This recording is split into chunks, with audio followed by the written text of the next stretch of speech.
라디오 성경 청취자 여러분 안녕하세요. 여러분의 호스트 손현준 목사입니다.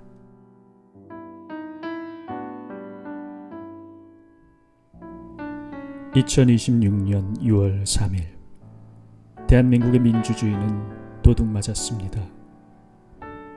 도둑맞은 국민의 표는 재선거 없이 되찾을 길이 없으며 어떤 법적 대응으로도 누군가의 사퇴로도 물릴 수가 없을 것입니다. 여러분, 나라를 위해 기도해야 할 때인 줄로 믿습니다. 오늘 말씀 역대하 7장 8절에서 10절까지 말씀입니다.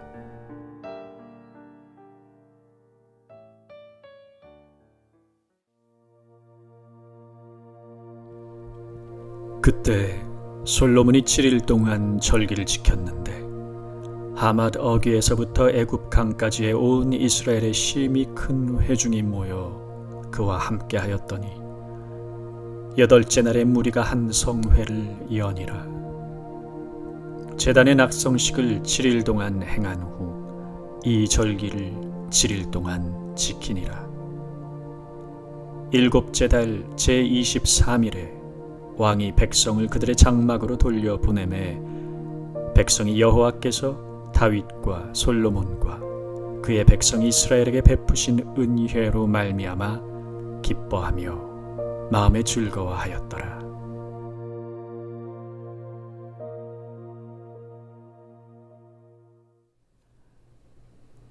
여러분이 반드시 기억하셔야 할 유대력 명절 7가지가 있습니다.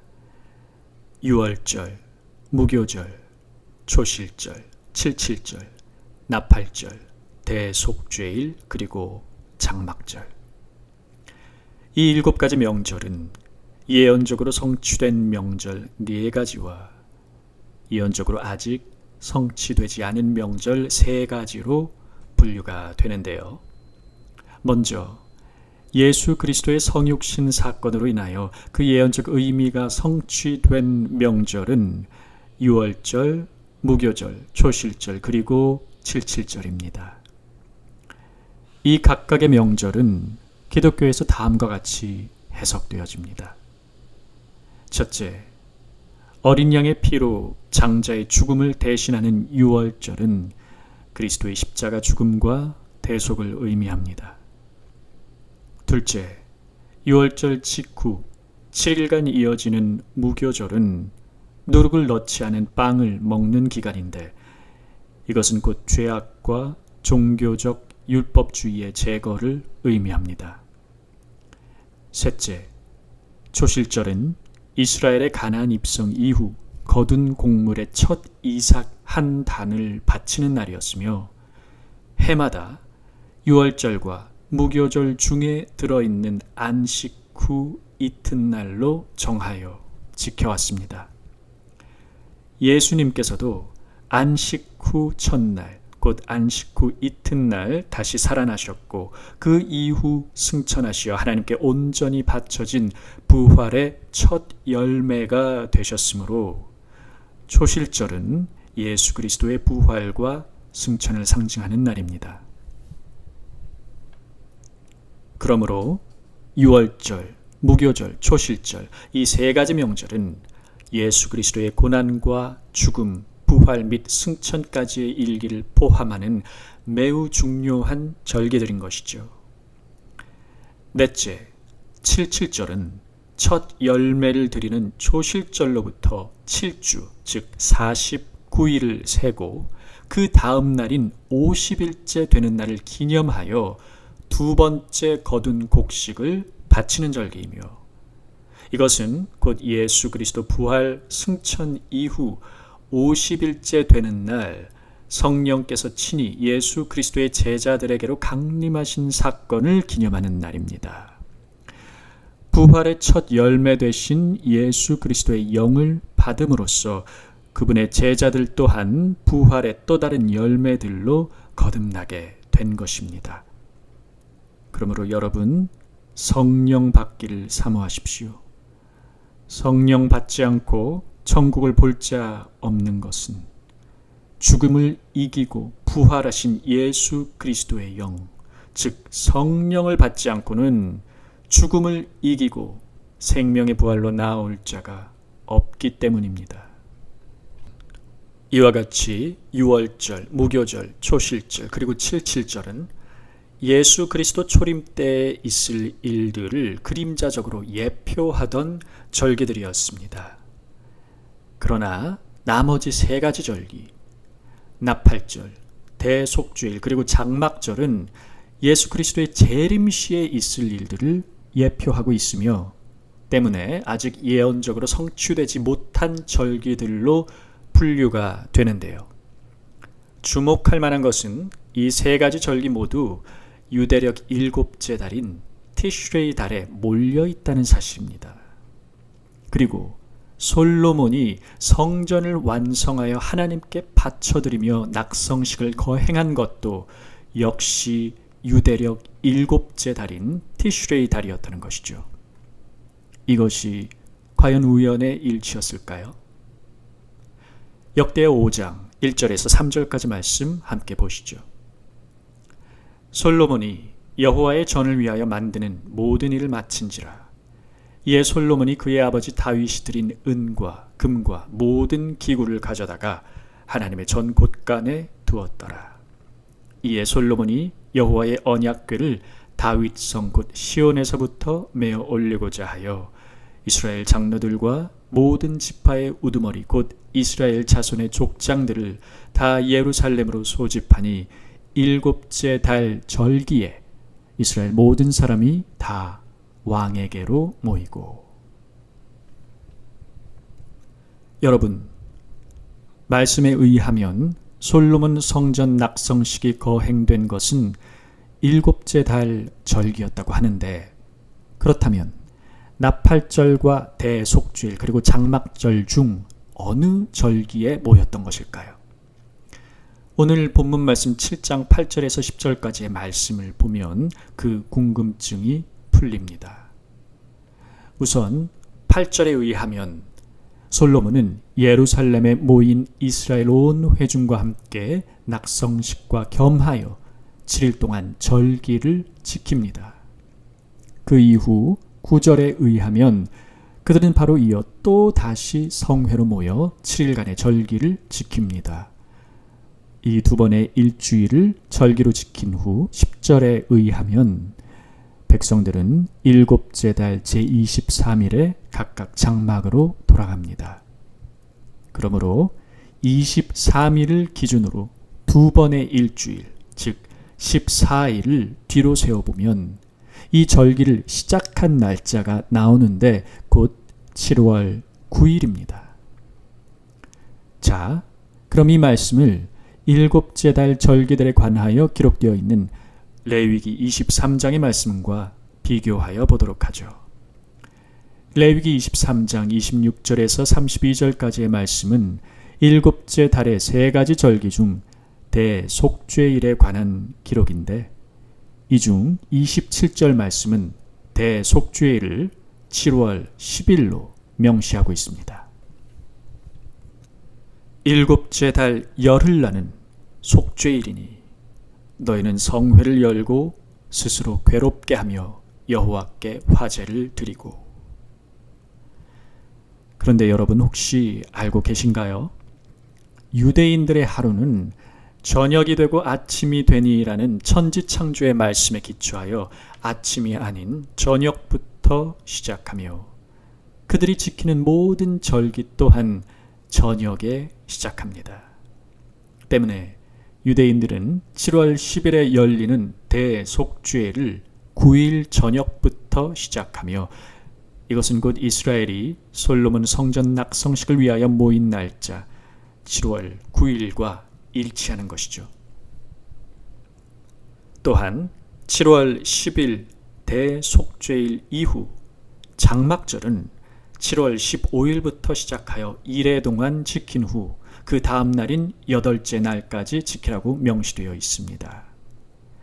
이것을 14일 저녁을 시작점으로 8일을 더하여 계산하면 22일 저녁까지 치러진 행사였다는 결론이 나오며 솔로몬 성전 낙성식 이후 백성들이 각각 장막으로 돌아간 날짜가 23일이므로 결국 솔로몬 성전 낙성식은 대속죄일에 시작하여 초막절까지 아우르는 행사였다는 뜻입니다. 이뿐만이 아니죠. 사실상 낙성식을 위해 사람들을 이스라엘 여러 지방에서 예루살렘으로 불러 모으려면 그 전에 미리 알려야 했을 것인데, 이것은 유대력 7월 1일 나팔절의 의미와 그 맥락을 같이 합니다. 나팔절에도 유대인들은 성회, 즉 거룩한 모임으로 모여야 했으며, 그들은 나팔절에 양각 나팔을 불어 함께 모임으로써 몸과 마음을 가다듬어 그로부터 열흘 후에 있을 대속죄일과 2주 후에 있을 초막절을 준비했던 것입니다. 결국 무엇입니까? 역대하에 무려 6장에 걸쳐 기록된 솔로몬 성전 건축의 일기는 비단 그리스도의 초림 사건을 예표할 뿐만 아니라 현 시점에서 아직 성취되지 않은 약속, 곧 그리스도 재림에 관한 내용을 담고 있는 3가지 절기와도 그 맥락을 같이 하는 전대미문의 사건이었던 것입니다. 그렇다면 과연 유대력 7째 달에 몰려있는 3가지 절기, 즉 나팔절과 대속주일 그리고 장막절은 기독교적으로 각각 어떤 의미를 담고 있을까요? 1. 나팔절입니다. 나팔절은 7월 1일에 양각 나팔을 부는 날이며, 이날은 다음과 같은 고린도전서 15장 51절에서 53절까지의 말씀에 기초하여 성도의 부활과 예수 그리스도의 재림을 상징합니다. 보라, 내가 너희에게 비밀을 말하노니 우리가 다 잠잘 것이 아니요 마지막 나팔의 순식간에 홀연히 다 변화되리니, 나팔 소리가 나매 죽은 자들이 썩지 아니할 것으로 다시 살아나고 우리도 변화되리라. 이 썩을 것이 반드시 썩지 아니할 것을 입겠고 이 죽을 것이 죽지 아니함을 입으리로다. 2. 대속죄일입니다. 대속죄일은 이스라엘 백성이 7월 10일에 함께 모여 주의 진노를 피하여 긍휼을 구하고 회개하는 날이며, 이스라엘 회중을 대표하는 염소 2마리를 골라 하나는 안수하여 하나님께 제물로 바치고 하나는 안수하여 산채로 광야의 악마 아사셀에게 바치는 날입니다. 한 마리를 죽여 하나님께 제물로 바친다는 것은 곧 이스라엘의 죄를 짊어진 제물이 하나님 앞에 죽어 태워짐으로써 그들의 죄악이 사함을 받는다는 뜻이요, 다른 한 마리를 죽이지 않고 산채로 광야의 악마 아사셀에게로 보내버린다는 것은 이스라엘 공동체 안에서도 그 죄가 끝내 사함받지 못하고 그대로 살아있으므로 악마에게로 넘겨질 무리가 있을 것이라는 뜻입니다. 그러므로 아사셀 염소를 예수 그리스도의 예표로 해석하는 것은 성경 전체의 맥락을 아우르지 못한 잘못된 해석이며, 예수 그리스도는 염소가 아니라 오직 하나님의 유월절 어린 양으로 예표되고 있음을 우리는 알아야 합니다. 예수 그리스도께서는 유대력 첫째 달 아비브월에 기념하는 유월절에 이미 죽임을 당하셨으며, 마지막 심판의 때를 예표하는 7째 달에 다시 죽임을 당할 필요가 없으시기 때문입니다. 오히려 7째 달로 예표되는 마지막 때에 예수님께서는 심판의 주로 이 땅에 다시 오실 것입니다. 그러므로 대속죄일에 이스라엘 회중의 무리를 대표하는 염소 2마리는 마지막 때에 자칭 믿는 자들의 운명이 둘로 극명히 나뉘게 될 것을 의미합니다. 다음은 마태복음 13장 49절과 50절 말씀입니다. 세상 끝에도 이러하리라. 천사들이 와서 의인 중에서 악인을 갈라내어 불무불에 던져 넣으리니 거기서 울며 이를 갈리라. 3. 장막절입니다. 장막절에 사람들은 토지 소산 거두기를 모두 마친 후 7월 15일에 모여 7일간 초막을 지어 살며 예물을 드리고 그 후 8째 날에 거룩한 대성회로 모여 기뻐했는데요. 이것은 곧 모든 추수가 끝나고 하나님과 그분의 택하신 백성이 드디어 완전히 하나로 결합되는 마지막 축제를 묘사합니다. 그러므로 다시 한번 정리하자면 이렇습니다. 마치 이 세상이 6일간 창조되어 7일째 안식함으로 완성되었듯이 예수 그리스도를 통한 인류 구원 역사 또한 6월절이 들어있는 첫째 달 아비월에 시작되어 마지막 대속죄일과 장막절이 들어있는 7째 달에 마무리되는 것으로 묘사되고 있으며 솔로몬이 지은 성전이 7째 달에 완성되었다는 것은 바로 예수 그리스도의 십자가 사건을 통해 시작된 인류 구속사의 완성이 곧 마지막 심판과 교회의 완성으로 마무리될 것이라는 것입니다. 그리고 인류 역사의 마지막을 예표하는 유대력 7째 달 3가지 절기 중에서도 그 대미를 장식하는 것이 바로 장막절입니다. 그러므로 우리는 이 장막절에 대하여 좀 더 자세히 살펴보아야 할 필요가 있는 것입니다. 여러분, 장막절, 즉 초막절에 관한 레위기의 가르침은 다음과 같습니다. 너희는 이래 동안 초막에 거주하되 이스라엘에서 난 자는 다 초막에 거주할지니 이는 내가 이스라엘 자손을 애굽 땅에서 인도하여 내던 때에 초막에 거주하게 한 줄 너희 대대로 알게 함이니라. 나는 너희의 하나님 여호와이니라. 즉 하나님께서는 아직 이스라엘이 가나안에 입성하기 전 그들이 광야에서 초막을 짓고 살았던 때를 대대로 기념하라 명령하셨던 것인데요. 여러분, 그 광야에서 이스라엘 백성은 모든 불편을 감수하며 초막에 거했습니다. 구름 기둥과 불 기둥을 따라 때로는 이곳, 때로는 저곳으로 유리하며 그들은 마치 영원한 나그네처럼 초막에 거했습니다. 그런데 그 파란만장했던 40년간의 광야 시절 내내 이스라엘 회중의 정중앙에 무엇이 있었는지 알고 계십니까? 바로 회막, 즉 하나님의 장막이 그들과 함께 있었습니다. 민수기 2장 17절입니다. 그 다음에 회막이 레위인의 진영과 함께 모든 진영의 중앙에 있어 진행하되 그들의 진친 순서대로 각 사람은 자기의 위치에서 자기의 기치를 따라 앞으로 행진할지니라.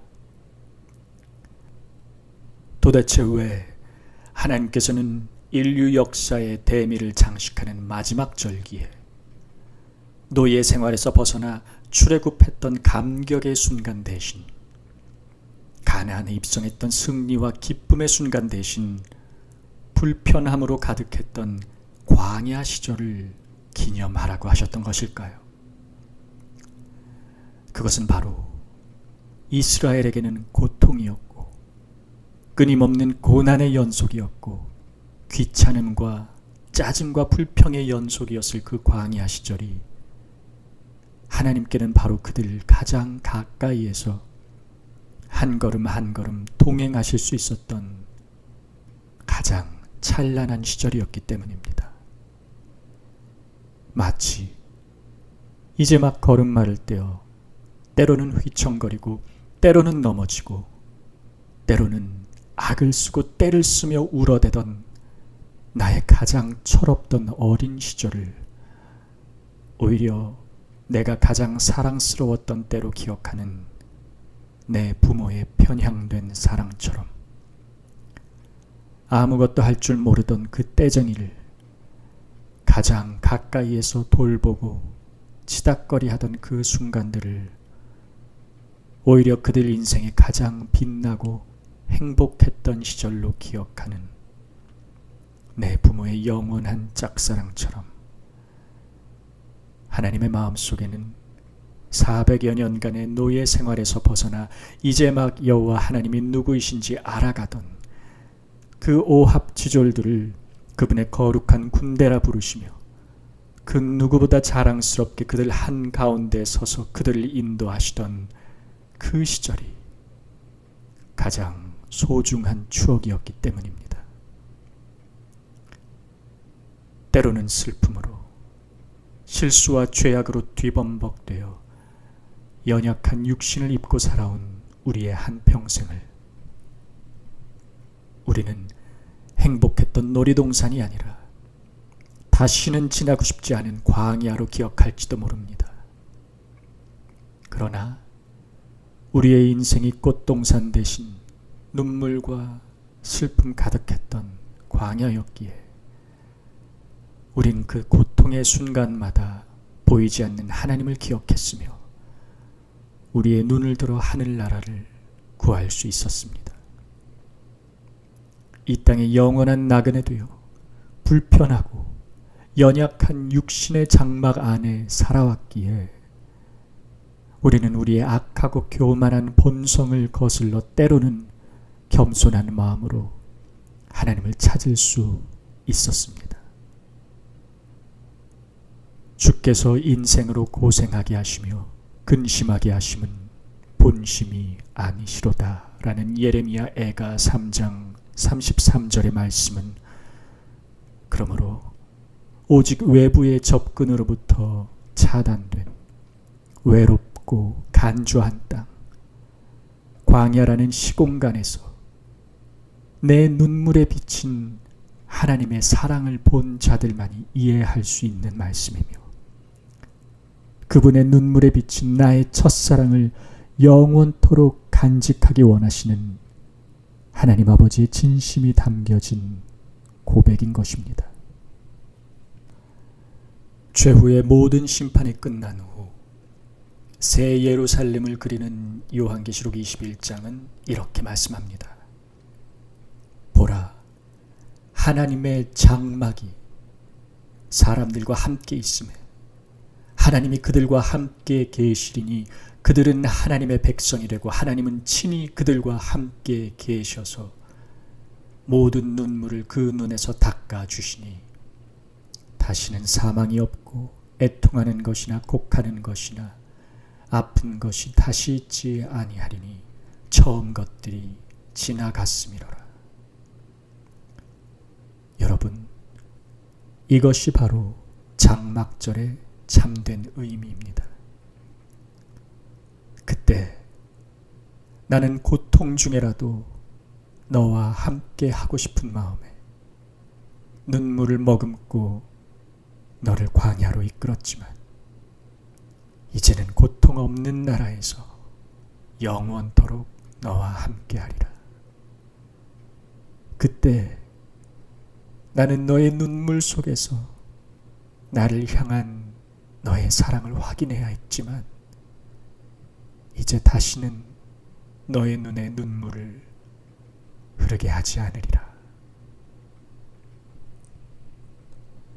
비록 솔로몬이 지었던 예루살렘 성전은 무너졌지만 이제 영원한 성전 대신 예수 그리스도와 함께 지어져가는 우리 안에는 하나님이 이 거룩한 약속이 새겨져 있으며 육신의 장막을 벗어나 영원한 그 나라에 들어갈 그때 우리는 비로소 우리의 눈물 속에 빛이 아른거렸던 그분의 얼굴을 맞대어 보게 될 것입니다.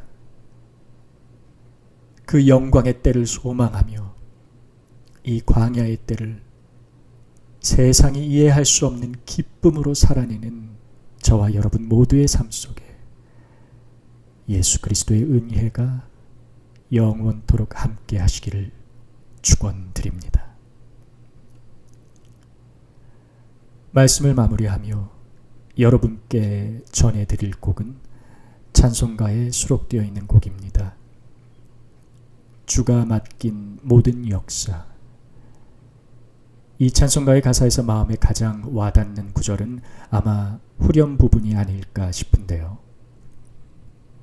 나의 주를 내가 그의 곁에 서서 배우며 나의 주를 손에 못자국을 보아 알겠네. 테이블 싱어즈의 음성으로 함께 들으시면서 저는 여기서 인사드리겠습니다. 지금까지 여러분의 호스트 손현준 목사였습니다.